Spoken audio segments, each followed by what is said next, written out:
جواہر رمضان جواہر رمضان جواہر رمضان أعوذ بالله من الشيطان الرجيم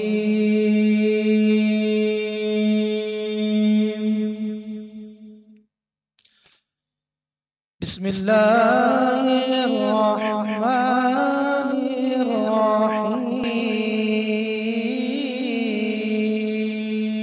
الرحيم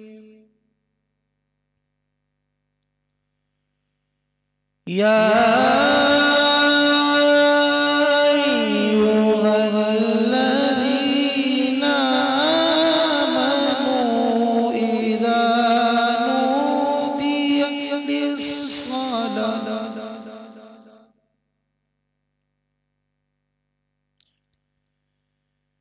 إذا نودي للصلاة من يوم الجمعة فاسعوا إلى ذكر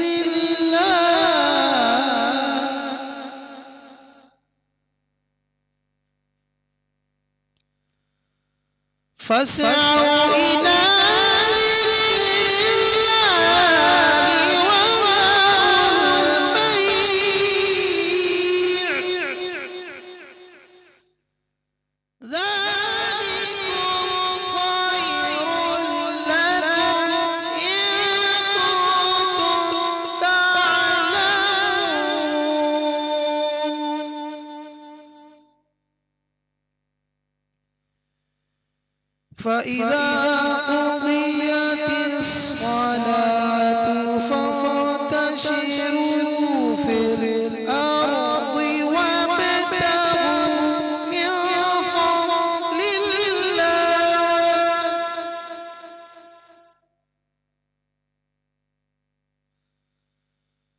وابتغوا من فضل الله واذكروا الله كثيرا لعلكم تفلحون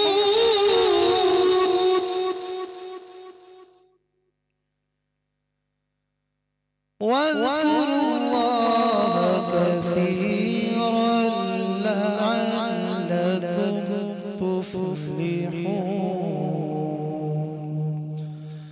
آمنت بالله صدق الله العظيم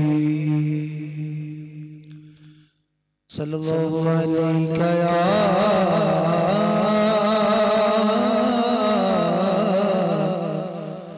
يا رسول الله وسلم عليك يا حبيب الله صلى الله عليك يا رسول الله وسلم عليك يا حبيب الله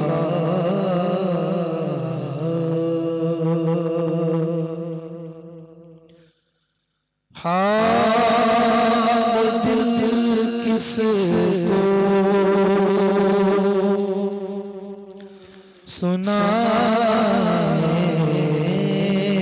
سنائے حال دل کس کو سنائے آپ کے روتے ہوئے حال دل کس کو سنائے آپ کے روتے ہوئے کسی بیچارہ تھا کسی بیچارہ آپ کے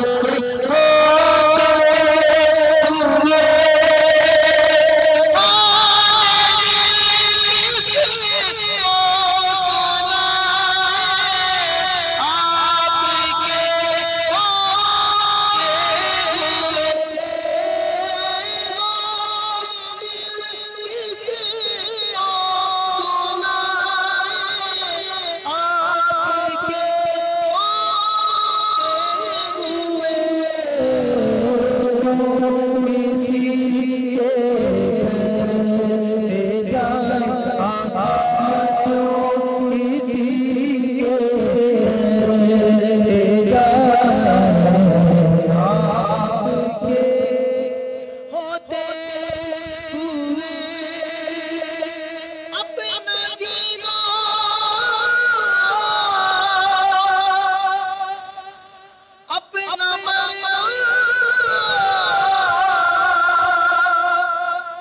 کسی کے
کس کو دکھائے زخم دل کس کو دکھائے آپ کے روتے ہوئے حال دل کس کو سنائے آپ کے روتے ہوئے کیوں کسی کے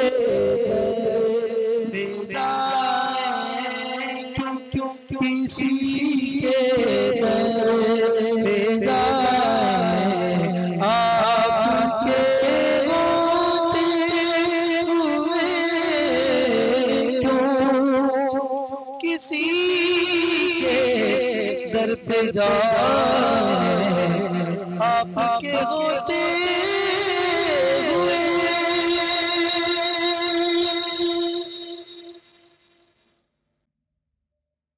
السلام علیکم. عالمی مرکز مرکزی خانقاہ طارق جہانگیری سے میں میاں حضور کا صاحبزادہ اور خلیفہ حکیم شارق احمد طارق طارقی جہانگیری آج ایک بار پھر آپ کی خدمت میں حاضر ہوں اپنے رمضان کی اسپیشل ٹرانسمیشن جواہر رمضان میں. آج میں میاں حضور سے گزارش کروں گا کہ میاں حضور حضرت خواجہ قطب الدین بختیار کاکی رحمۃ اللہ علیہ کی سمان عمری پر کچھ روشنی ڈالیں. بسم اللہ الرحمن الرحیم. حضرت خواجہ خواجگان خواجہ قطب الدین بختیار کاکی رحمۃ اللہ تعالیٰ علیہ خاندان چشت کے ایک جلیل القدر بزرگوں میں سے ہیں. آپ اویش میں پیدا ہوئے جو افغانستان کا ایک قصبہ ہے. اسی نسبت سے آپ کو بختیار اویشی بھی کہا جاتا ہے.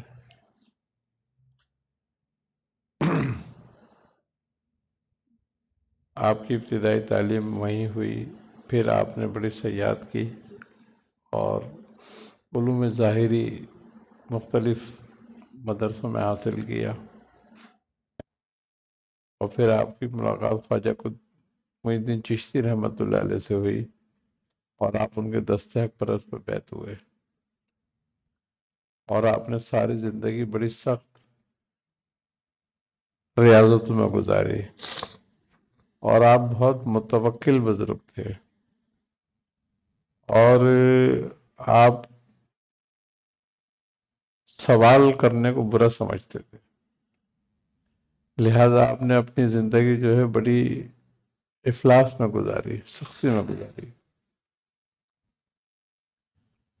آپ حضرت خواجہ قطب الدین بختیار کاکی رحمۃ اللہ علیہ ایک بار اپنے ایک دوست صوفی بدنی کے ساتھ ریاضت میں مصروف تھے کہ بادشاہ کے سپاہی انہیں پکڑ کے لے گئے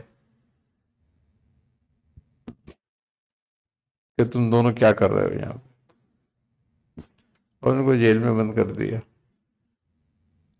جیل میں اور بھی قیدی بہت سارے تھے، تو وہ قیدی اس دن کھانا نہیں آیا قیدیوں کا، قیدی بہت پریشان ہوئے. تو انہوں نے کہا کہ کیا کریں، آج بھی قیدی بیچارے بہت پریشان ہو رہے ہیں اور پانی بھی نہیں ہے یہاں جیل میں اور یہاں کھانا بھی نہیں ہے. تو صوفی بدنی جو تھے ان کے پاس ایک لوٹا رہتا تھا چھوٹا سا، اس لیے وہ صوفی بدنی کہلاتے تھے. تو ان کے پاس تانبے کا لوٹا ہوتا تھا. تو انہوں نے کہا چلو لو پانی میں پلاتا ہوں، روٹی آپ کھلا دو. تو انہوں نے اپنے بدنے کو اٹھایا اور ایسے جھکایا تو پانی آنے لگا اس میں سے. تو سارے قیدیوں کو انہوں نے، کچھ 40-50 قیدی تھے، پانی پلایا اس سے، بدنی سے اپنے. آپ خواجہ قطب الدین بختیار کاکی رحمۃ اللہ علیہ سے انہوں نے کہا کہ آپ روٹی کھلائیں ان کو. تو آپ نے کہا اچھا. آپ ایسے اپنے جبے میں ہاتھ ڈالتے، ایک روٹی نکالتے اور دے دیتے، ایک ایک روٹی نکالتے دے دیتے. تو روٹی کہتے ہیں ہندی میں کاکی کہتے ہیں روٹی کو. تو جب سے ان کا نام مشہور ہوا کاکی، تو خواجہ قطب الدین بختیار کاکی رحمۃ اللہ علیہ زادہ کے نام میں مشہور ہو گئے. آپ نے ان سب کو روٹی کھلائی. جب یہ بات بادشاہ تک پہنچی تو اس نے بڑی آپ کی وہ کری، انہوں نے کہا چھوڑو ان سپاہیوں کو، نکالو باہر. ان سے کہا سپاہیوں سے کہ یہ تم لوگوں نے کس پکڑ لیا ہے؟ پھر یہ لوگ چلے گئے نکل کے وہاں سے. پھر آپ نے بڑی ریاضتیں فرمائی. پھر آپ اجمیر خواجہ معین چشتی رحمۃ اللہ خدمت میں چلے گئے اور ایک عرصے تک وہاں رہے. پھر آپ نے آپ کو خلافت اور اجازت دے کے دہلی بھیج دیا. دہلی میں جب آپ کا شورا ہوا تو سلطان شمش الدین التمش وہ آپ سے بہت متاثر ہوا ملاقات کر کے، اور پھر اس نے آپ کے ہاتھ پر بیعت کر لی اور وہ آپ کا مرید ہو گیا. اور اس نے کہا کہ حضرت آپ، میں چاہتا ہوں کہ آپ میرے محل میں رہیں. آپ نے فرمایا نہیں، وہاں ہم نہیں رہیں گے. تو اس نے کہا چلے آپ میرے محل میں نہیں رہتے تو میرے ساتھ جو قلعہ ہے اس میں رہ لیں آپ. آپ اس بات پہ راضی ہو گئے کہ ٹھیک ہے چلو ہم وہاں قلعے میں رہ لیں گے. پھر آپ نے وہاں رہائش اختیار کر لی. آپ کے ایک بیٹا تھا جو ذرا بڑا تھا، سب سے بڑا بیٹا تھا وہ آپ کا، اور بھی بچے ہوئے آپ. تو وہ بیٹا بادشاہ اور وزیروں کے بچوں کے ساتھ کھیل رہا تھا، آپ کا وہی بچہ تھا. اس کو ایک دن غشی ہوئی اور وہ گر گیا. تو کھیلتے کھیلتے انہوں نے دیکھا، انہوں نے بچہ کیوں گر گیا یہ. اس نے پانی واڑی ڈالا، وہ ہوش میں آیا تو انہوں نے کہا کہ اے پیرزادے تمہیں کیا ہو گیا، تم کیوں کیسے بے ہوش ہو گئے. انہوں نے کہا اس لیے کہ ہم نے 3 دن سے کھانا نہیں کھایا ہے. وہ بڑا پریشان ہو گئے وہ لوگ. انہوں نے جا کے اپنے باپ سے کہا، وزیر کا بیٹا تھا، اس نے کہا کہ ایسے ایسے بات ہے. اس نے بولا ہے ہمیں تو پتہ ہی نہیں اس بات کا. وہ فوراً جو ہے نا اس نے اشرفیاں اور یہ اور وہ سامان لیا اور کھانے پینے کا سامان لیا. تو وہ فوراً خواجہ قطب بختیار کاکی رحمۃ اللہ علیہ خدمت میں پہنچا. آپ نے اس سے پوچھا کیا ہوا، اس نے سارا ماجرا بیان کیا. آپ خاموش ہو گئے اور آپ نے فرمایا کہ اے اللہ، جس نے میرا پردہ فاش کیا تو اس کا پردہ ڈھک دے. ان کے بیٹے کا وصال ہو گیا، انتقال ہو گیا تھا اس کا. آپ نے فرمایا ہمیں اس کی ضرورت نہیں ہے، ہم تو یہاں ایک مسافر کی طرح ہیں، اور مسافر کو جتنا سامان چاہیے زیادہ راہ کے لیے اتنا ہے ہمارے، یہ لے جاؤ واپس. اس نے کہا حضرت اگر بادشاہ نے سنا تو وہ مجھ سے بہت ناراض ہوگا، ہو سکتا ہے میرا منصب بھی چلا جائے، لہذا آپ قبول کریں اس کو ضرور. آپ نے فرمایا ہماری طرف سے باہر غریبوں میں بانٹ دو. وہ چلا گیا. اس بات سے اور زیادہ بادشاہ کے دل میں آپ کی قدر و منزلت ہو گئی پیدا، اور وہ بہت زیادہ آپ کا معتقد ہو گیا اور قریب ہو گیا. اب جو بادشاہ کے جو مصاحبین تھے نا کچھ سردار، وہ آپ سے بہت حسد رکھتے، انہوں نے آپ پہ زنا کا الزام لگوا دیا. اور ایک عورت نے آپ پہ زنا کا الزام لگا دیا، اور الزام لگانے کے ساتھ ساتھ ایک بچہ بھی لے کر آ گئی، اور بچہ بھی نومولود. انہوں نے کہا جی بادشاہ کے دربار میں وہ حاضر ہوئی، بچہ لے کر. انہوں نے کہا جی میرے سے انصاف کیا جائے. انہوں نے کہا کیا مطلب. انہوں نے کہا یہ بچہ جو ہے اس کا باپ اسے قبول کرنے کے لیے تیار نہیں ہے. بادشاہ نے کہا بتاؤ اس کا باپ کون ہے. انہوں نے کہا جی اگر میری جان کی امان آپ دیں تو میں آپ کو بتاؤں گا. انہوں نے کہا ہاں جو بات ہے تم کرو سچ، اگر کوئی بات ہے تو. اس نے کہا جی اس بچے کا باپ ہے قطب الدین بختیار کاکی، اور وہ اب اس کو ایکسپٹ کرنے کے لیے تیار نہیں ہے. اب بادشاہ تو سناٹے میں آ گیا. بادشاہ حیران و پریشان، اس سے کہہ رہا ہے پھر سوچ لے تو ایک بار، تو کیا کہہ رہی ہے. اس نے کہا جی میں تو صحیح کہہ رہی ہوں. بادشاہ نے کہا اچھا کل دربار میں آنا. بادشاہ نے کہا وزیر سے کہ کل خواجہ قطب الدین بختیار کاکی کو کہو کہ وہ دربار میں آئے. آپ آ گئے دربار میں. آپ کو بتایا کہ آپ پہ ایسے ایسا الزام ہے، آپ اس کے بارے میں کیا کہتے ہیں. آپ بھی ایک اچانک اتنی بڑی بات آپ کے سامنے آ گئی. آپ نے فرمایا پہلی بات یہ کہ میں اس عورت کو نہیں جانتا کون ہے یہ. دوسری بات جو یہ الزام لگا رہی ہے تو میرا تو کوئی بھی گواہ نہیں ہے اس بات پہ، میں کس کو گواہ لاؤں گا؟ میرا تو کوئی بھی گواہ نہیں ہے. اس نے کہا پھر آپ اپنی صفائی میں کیا کہنا چاہتے ہیں؟ انہوں نے کہا کچھ بھی نہیں کہنا چاہتا میں، بس میں اتنی مہلت چاہتا ہوں کہ یہ بات میرے شیخ تک پہنچ جائے. میں نے کہا ٹھیک ہے پہنچوا دیتے ہیں. آپ نے خط لکھا، بادشاہ کو دیا، بادشاہ نے اس کے بعد وہ خط سپاہی کو دیا اور کہا کہ یہ اجمیر پہنچا دو، دہلی سے اجمیر. وہ خط انہوں نے اجمیر بھیج دیا. خواجہ معین الدین چشتی رحمۃ اللہ علیہ نے جب یہ خط دیکھا تو آپ کھڑے ہو گئے. آپ نے فرمایا فوراً دہلی چلو. آپ دہلی آ گئے. دہلی آن کے آپ نے بادشاہ سے ملاقات کی، خواجہ قدس مختار کاکے سے ملاقات کی. آپ سے فرمایا کوئی بات نہیں، درویشوں کے ساتھ ایسے ہوتے رہتے ہیں معاملات، کوئی ایسی بات نہیں ہے، تم بے فکر رہو. بادشاہ کے دربار میں پہنچے. دوسرے دن بادشاہ نے دیکھا کہ آپ آ گئے تو آپ سے پوچھا کہ حضرت آپ کیا کہتے ہیں؟ آپ نے فرمایا نہ ہمارے پاس کوئی گواہ ہے نہ اس کے پاس کوئی گواہ ہے، اصل گواہی تو بچے کی ہے. مگر بچے کی گواہی کیسے ہو سکتی ہے؟ آپ نے فرمایا بچہ ہی گواہی دے گا کہ کون ہے. کہا یوسف کی بھی گواہی تو بچے نے، حضرت مریم کی گواہی بھی تو بچے نے دی تھی نا ایک، اور یوسف کی گواہی بچے نے دی تھی ایک، تو یہ بھی ان کا غلام ہے. یہ تو آقا دو جہاں صلی اللہ علیہ وسلم کا غلام ہے، اس کی گواہی کیوں نہیں دی جائے گی؟ لاؤ. اب اس عورت کو بھی دربار میں حاضر کیا، بچہ بھی آیا. آپ نے اس کو عورت کو بولا بچے کو بادشاہ کے سامنے لٹا دو. تو آپ بچے کو سامنے لٹا دیا گیا. آپ نے فرمایا اس بچے سے کہ معصوم بچے میں تجھے تکلیف ہرگز نہیں دیتا، مگر ایک اور بے گناہ بے قصور کی عزت اور زندگی کا سوال ہے. تو گواہی دے کہ تیرا باپ کون ہے.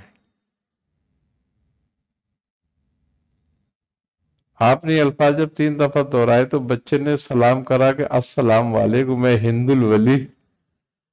اس بچے کے لقب سے آپ ہند الولی ہوئے تھے، مشہور ہوئے تھے نام، کہ اس بچے نے لقب دیا تھا ہند الولی کا، کہ ہند الولی، اور میرا باپ جو ہے فلاں سردار ہے، میں اس کی اولاد ہوں.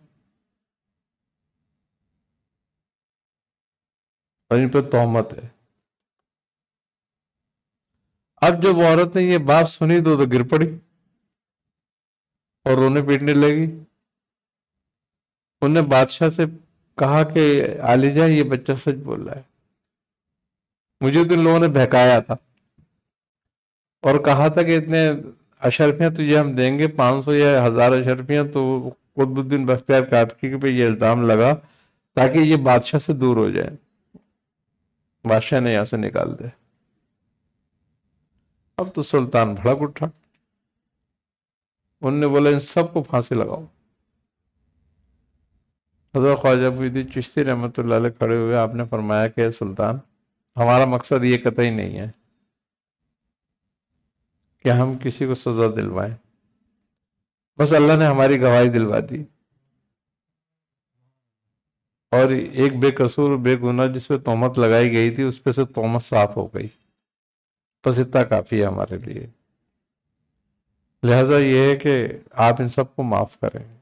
حضرت خواجہ قطب الدین بختیار کاکی رحمۃ اللہ کھڑے ہوئے اور آپ نے فرمایا کہ میں نے ان سب کو معاف کیا، میں ان پہ کوئی نہیں چاہتا کہ ان پہ کوئی حد لگائی جائے، ان پہ کوئی تعزیر کی جائے، میں نے معاف کر دیا.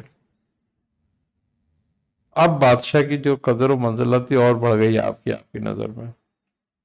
اور آپ کو بہت صدمہ ہوا اس بات سے. پھر آپ کہتے ہیں کہ آپ اپنے حجرے میں بند ہو گئے. ایک عرصے تک پھر آپ باہر نہیں نکلے، بس لوگوں سے بہت کم ملتے تھے آپ. اس کے بعد جب آپ کا وصال کا وقت قریب آیا تو آپ کی وصال کم عمر میں ہوا.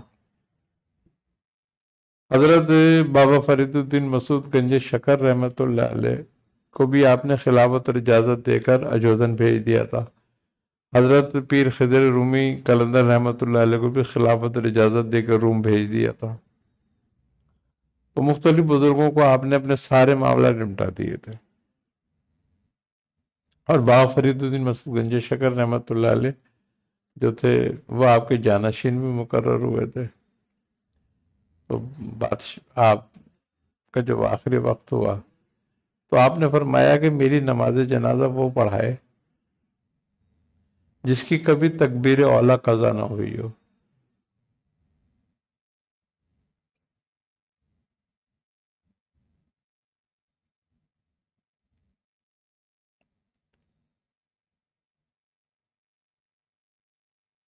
اور عصر کی سنتیں اس نے کبھی قضا نہ کی ہوں.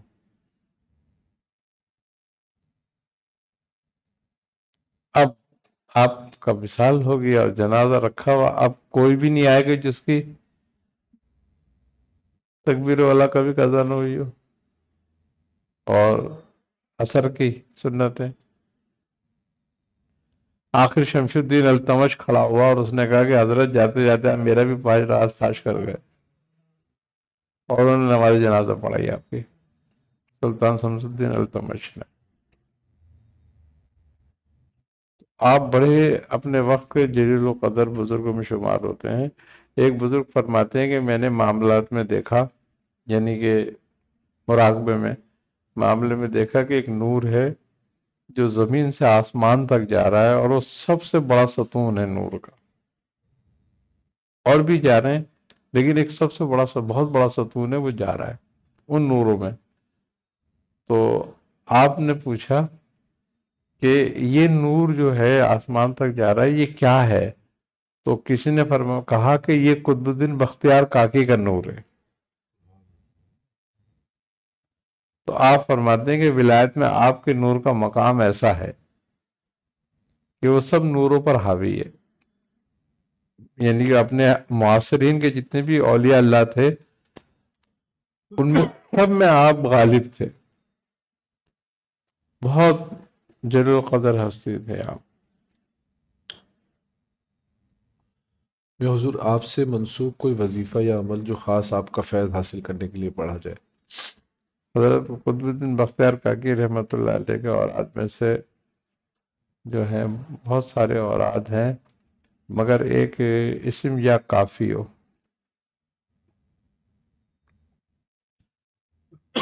یہ جو ہے یہ بڑا سریع تاثیر اور قوی الاثر ہے.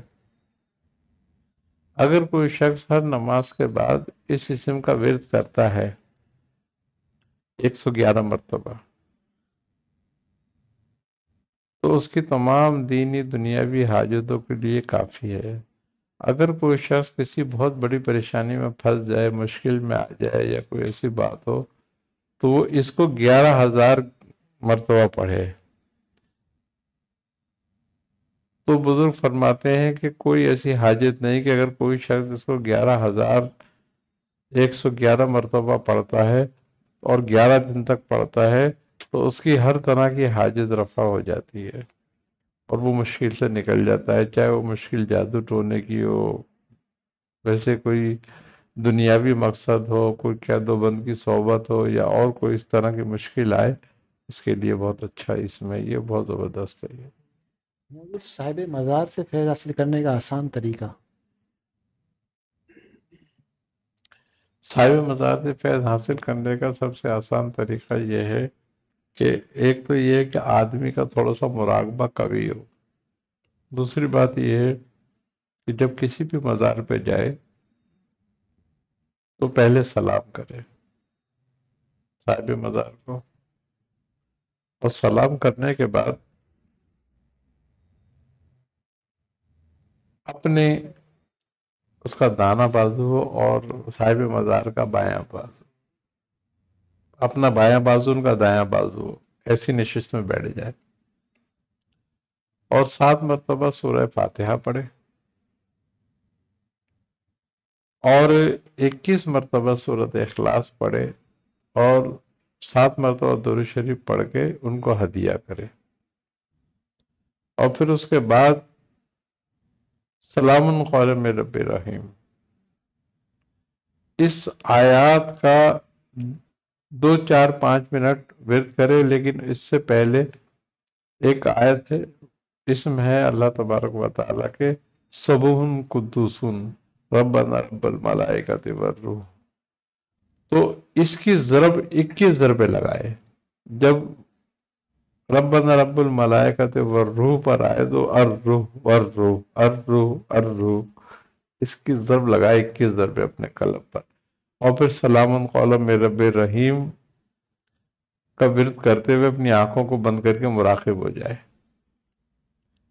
تھوڑی دیر مراقبہ کرے تو اس کا اثر ظاہر ہوگا۔ اب مراقبہ اس کا جتنا قوی ہے اتنا واضح ہو جائے، تو یہ بہت اچھا طریقہ ہے بزرگوں۔ ایک سوال ہے کہ کچھ چھوٹے بچے جن کے مثانے کی کمزوری کی وجہ سے وہ سوتے ہوئے پیشاب کرتے ہیں یا پیشاب میں بہت زیادہ زیادتی کا سامنا کرتے ہیں، تو اس کے لیے کوئی غذائی نسخہ تعلیم فرما دیں۔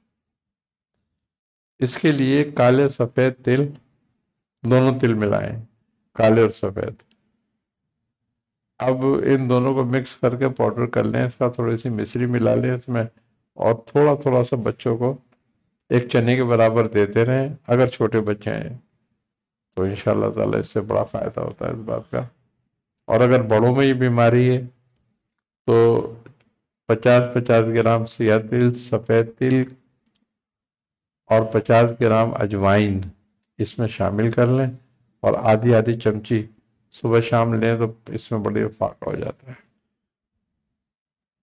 ایک سوال اور ہے کہ بیٹھنے کا کام ہو، غذا بھی کم ہو اور وزن بڑھنا ہو یا جسم میں درد رہنے لگا ہو، تو اس کا کوئی علاج بتا۔ اصل میں غذا کم ہو اور بیٹھنے کا کام ہو اور وزن بڑھے تو ہارمونس کی ڈسٹربیشن ہے، تھائرائیڈ کا اپنا چیک کرائیں، اور اگر وہ بھی ٹھیک ہے تو پھر روزانہ اجوائن اور سونف اور زیرہ، ان تینوں چیزوں کو پاؤڈر کر کے آدھی آدھی چمچی لیں، اس میں تھوڑا سا نوشادر ملا لیں، یعنی کہ اگر یہ سب 25 گرام ہے تو اس میں 10 گرام نوشادر ملا لیا جائے، تو ان کا پاؤڈر بنا لیا جائے اور وہ آدھی آدھی چمچی لی جائے تو وزن بڑھنے نہیں دیتا۔ ایک سوال اور ہے کہ کم عمر بچے اگر زیادہ کھیل لیں تو ان کے ٹانگوں میں اور پیروں میں درد ہونے لگتا ہے، تو اس کے لیے کوئی نسخہ بتا دیں کہ وہ کمزوری دور ہو جائے۔ بچوں کی کمزوری دور کرنے کے لیے بہترین نسخہ یہ ہے کہ مصری اور مکھن، لیکن مکھن جو ہے وہ بالکل اوریجنل ہونا چاہیے، گائے کا یا بھینس کا، جس کا بھی مکھن ہو وہ مکھن لے لیں، مصری لے لیں اور بادام لے لیں۔ اگر چھوٹا بچے ہیں تو 1-2 بادام، ایک دو گرام مکھن، 1-2 گرام مصری، ان سب کو مکس کر کے اس کی چٹنی بنا کر اور بچوں کو چٹائیں تو بچے کی ہیلتھ بھی بڑھتی ہے، بچے کا اسٹیمنا بھی بڑھتا ہے، بچے کی قوت مدافعت بھی بڑھتی ہے، بچے کا قد بھی بڑھتا ہے، بچے کا وزن بھی بڑھتا ہے، ساری چیزیں بہترین کر دیتا ہے بچوں کی۔ ایک خواب سے متعلق ایک سوال ہے کہ ایک لڑکے نے سوال کیا ہے کہ وہ خواب میں دیکھتا ہے کہ بہت زیادہ افراتفری کا معاملہ ہے اور پکڑ دھکڑ چل رہی ہے، اور لڑکا جو ہے وہ بہت خوف زدہ ہے۔ تو وہ اپنا صدقہ دے تھوڑا سا، بس اللہ تعالیٰ اس کو محفوظ رکھے گا، وہ اپنا صدقہ دے۔ ایک سوال کہ ایک خاتون ہے، ان کو چڑیل عورت، کالی عورت نظر آتی ہے اور ان کا نام ہے محمد، یہ ان کے بھائی نے بھیجا ہے سوال، نذیر بیگم نام ہے ان کا۔ ہو سکتا ہے وہ اس بد اثرات میں مبتلا ہوں اس چیز کے، تو ان کو چاہیے کہ منگل کے منگل تھوڑی سی کلیجی لے کر اور اپنے اوپر سے اتار کے اور میدان میں ڈلوا دیا کریں، تو انشاءاللہ تعالی یہ بلا دور ہو جائے گی ان سے۔ اور روزانہ جو ہے وہ آیت الکرسی اور چاروں کل 7 دفعہ پڑھ کے 1 گلاس پانی میں دم کریں، اس کو چھری سے کراس لگائیں اس میں اور پی لیں۔ کچھ بچوں کو بعض اوقات دماغ میں بخار چڑھ جاتا ہے، بار بار چڑھتا ہے، اس کا کوئی حل بتائیں؟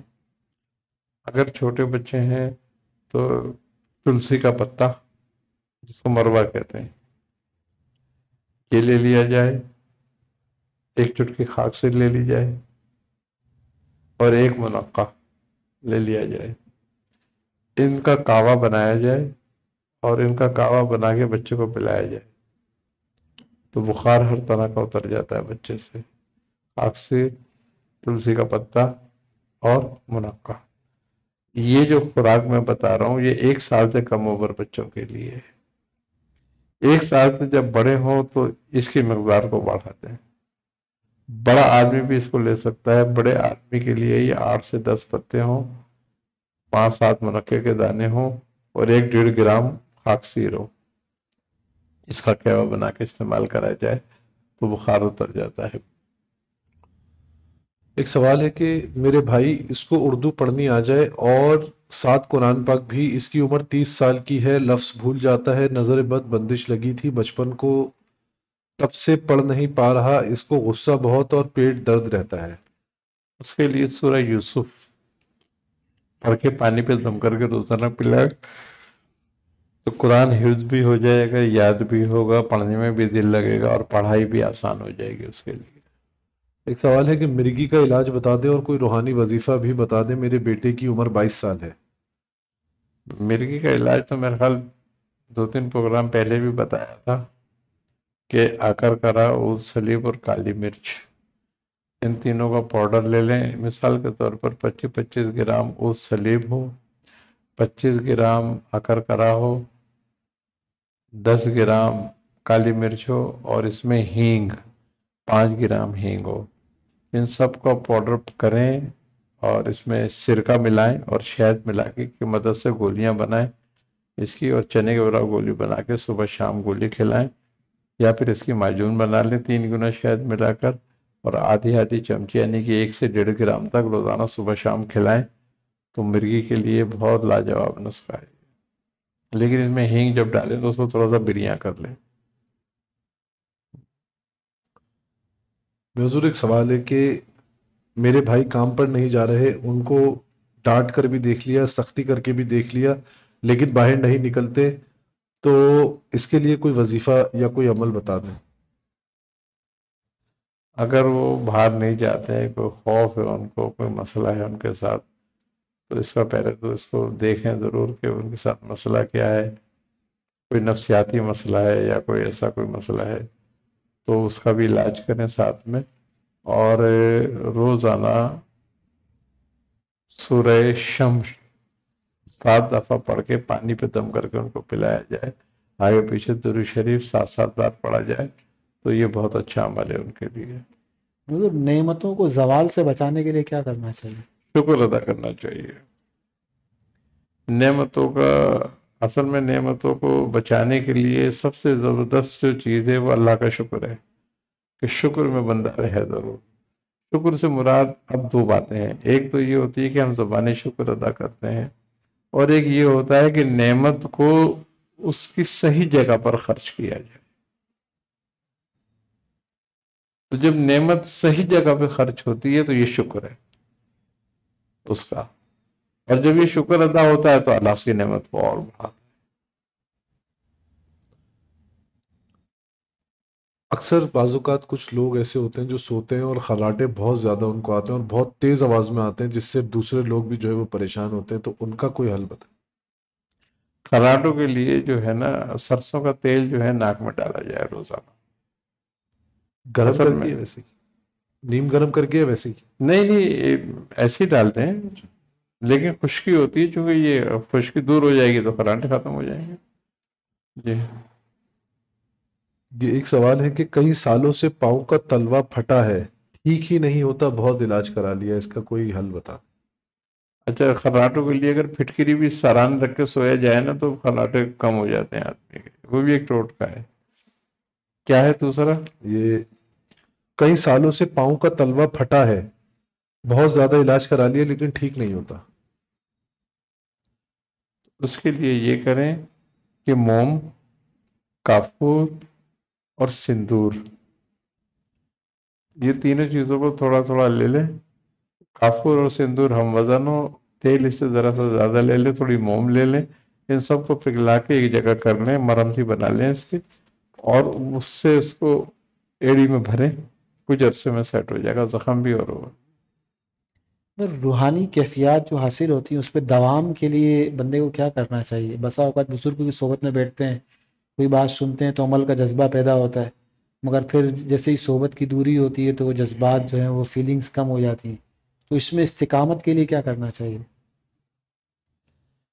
اصل میں جو صحبت سے کیفیت پیدا ہوتی ہیں، جو جذبہ پیدا ہوتا ہے، ظاہر سی بات ہے وہ جب صحبت سے نکلتا ہے آدمی تو وہ اس میں کم ہو جاتا ہے۔ لیکن جب بندے کا ارادہ یہ ہوتا ہے کہ میں صحبت میں اس لیے بیٹھ رہا ہوں تاکہ میں عمل میں آؤں، عمل کی دنیا میں آؤں، میں اصل میں سننا اور کہنا دو الگ الگ باتیں ہیں، اور اس کا اصل ہے عمل کرنا، اس پر عامل ہونا اس پر۔ اب اگر کسی میں یہ بات ہوتی ہے کہ وہ جاتا ہے اور اس کا جذبہ کم ہو جاتا ہے تو اس کو چاہیے کہ یا ہادی ہو، اللہ کا ایک نام ہے صفاتی، یا ہادی ہو اور یا قیوم ہو،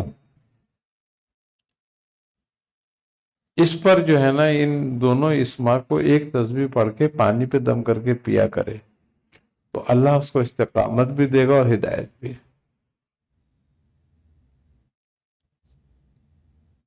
جی کچھ لائیو سوال بھی ہمارے ساتھ پاس موجود ہیں، تو پہلا لائیو سوال لے لیجیے۔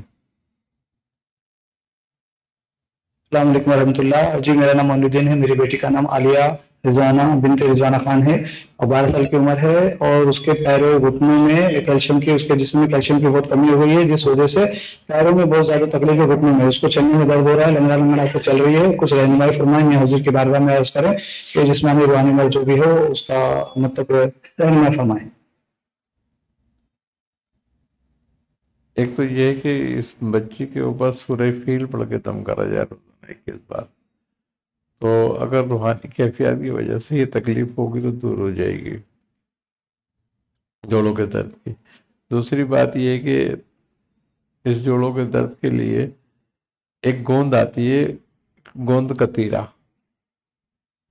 گوند کتیرا لے لیں اور رال لے لیں، ان دونوں گوندوں کو برابر وزن لے لیں اور ان کا پاؤڈر کر لیں، اور ایک انڈے کی سفیدی نکال کر اس میں اس کو شامل کریں اور اس کو خوب گھوٹیں۔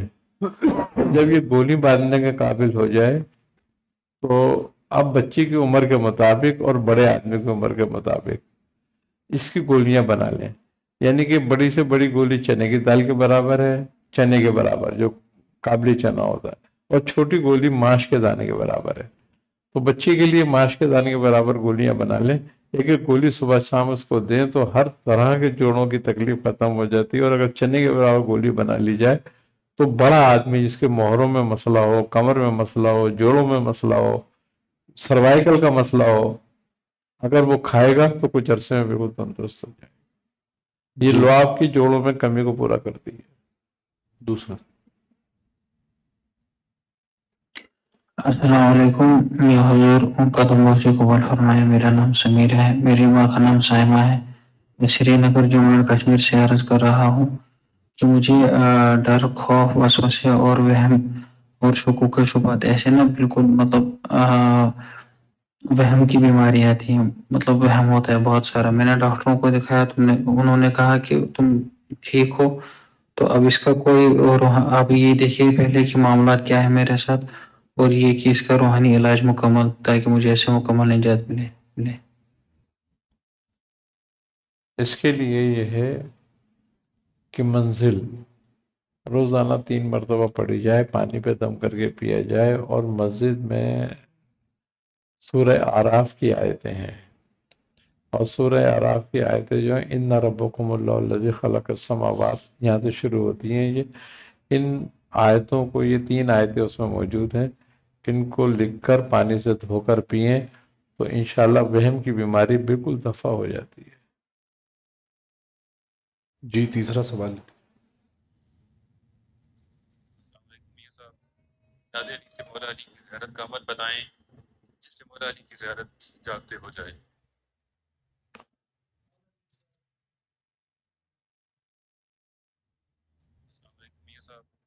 نادر علی سے مولا علی کی زیارت کا عمل بتائیں جس سے مولا علی کی زیارت جاگتے ہو جائے. مولا علی کی زیارت کے لیے کوئی عمل پوچھنا چاہ رہے ہیں. کوئی ایسا عمل کہ مولا علی کی زیارت ہو جائے تو روزانہ 2 رکعت نماز نفل پڑھیں اور ہر رکعت میں سورہ فاتحہ کے بعد سورہ اخلاص 3 بار پڑھیں، اور یہ ہدیہ حضرت علی کرم اللہ وجہ کو کریں، اور اس کے علاوہ بعد نعت علی شریف 110 مرتبہ پڑھیں. تو انشاءاللہ تعالی روز اس میں مداومت کریں، بالکل زیارت ہو جائے گی کچھ عرصے میں. میاں حضور ایک سوال ہے کہ جیسے کہ ایام ابیس آنے والے ہیں، آج جو ہے وہ 14 تاریخ کی جو ہے وہ مغرب کے بعد 14 تاریخ لگ چل جائے رہے گی. ہیں ایام ابیس تو شروع ہو ایام گئے. ابیس کے حوالے سے کوئی عمل تعریف فرمائیں. اب ایام ابیس تو نکل گئے تقریباً. 13 تو ہوتے آج 14 ہے. 14 ہے نا، 14 روز 13واں روزہ ہے، 13 تو ہو 14ویں سحری ہو جائے گی، یعنی کہ درمیان کا دن آ گیا اس کا. تو آج کی شب ایک یہ ہے کہ اگر 14ویں رات کو اسم یا نورو کا اسم جو یا نورو یا قدوس ہو، اگر 11,000 بار پڑھ لیا جائے تو سارا مہینہ بڑے امن سے گزرتا ہے، ہر طرح کی امن و امان رہتی ہے. یا نورو یا قدوس ہو. اس میں باری تعالیٰ سے منسوب کوئی وظیفہ تعریف. اس میں الہی اللہ تبارک و تعالیٰ کا اسم یا مالک الملک ہو، تو اگر ان اسما کا کوئی شخص ورد کرتا ہے روزانہ 1000 مرتبہ، تو اللہ اس کی دینی دنیاوی تمام حاجتوں کو رفع کرتا ہے. اگر کوئی مفلس اس کو پڑھے تو اللہ اسے مالدار کرتا ہے. اگر کوئی بے یار و مددگار اس کو پڑھتا ہے تو اللہ تبارک و تعالی اس کی مدد کے لیے لوگوں کو بھیج دیتا ہے کہ وہ اس کی مدد کریں. اگر کوئی آدمی کسی معاملے میں، کسی مقدمے میں یا کسی نوکری کے معاملے میں پریشان ہے، ایسا کہ اس کی نوکری کا خطرہ ہے، نوکری جانے والی ہے، یا کیس ہے کوئی اس پہ اور مقدمہ اس کی مخالفت میں جانے والا ہے، یا روز رزق کی تنگی کا مسئلہ پڑ رہا ہے، تو روزانہ 1000 مرتبہ اس اسما کو ورد کریں تو انشاءاللہ تعالی اللہ تبارک و تعالی اس کو اس میں کامیابی کرے گا. اور کوئی ایسا آدمی کہ جو لوگ چاہتے ہیں کہ ہمارا گھر نہیں ہوتا اور وہ کوشش کرتے ہیں کہ گھر ہو جائے ہماری چھت ہو جائے، تو اگر وہ ان اسما کی 1000 مرتبہ ورد روزانہ کریں تو اللہ ایسے اسباب بنا دیتا ہے کہ وہ ملکیت کے مالک ہو جاتے ہیں کسی. روحانیت میں اضافے کے لیے، روحانیت میں برکت کے لیے کوئی عمل تعریف فرمائیں. روحانیت میں اضافے کے لیے اور روحانیت میں برکت کے لیے جو ہے وہ مختلف اعمال ہیں، مگر انسان کا جس پہ دل لگے. اور سب سے بہترین عمل روحانیت میں اضافے کے لیے وہ ہے سبوح قدوس ربنا رب الملائکۃ والروح. اگر کوئی شخص اس کی ایک تسبیح پر مدامت روزانہ کرتا ہے تو اس کی روحانیت میں بیش بہا اضافہ ہوتا ہے، اور اللہ تبارک و تعالی اس کے دل کو بھی اس میں قائم کرتا ہے، اور اس کے اندر روحانیت بھی پیدا ہوتی ہے، اس کو استقامت بھی ملتی ہے، اور وہ مستجاب الدعوات بھی ہوتا ہے، اس کی دعائیں بھی قبول ہوتی ہیں. اللہ تعالیٰ بسم اللہ.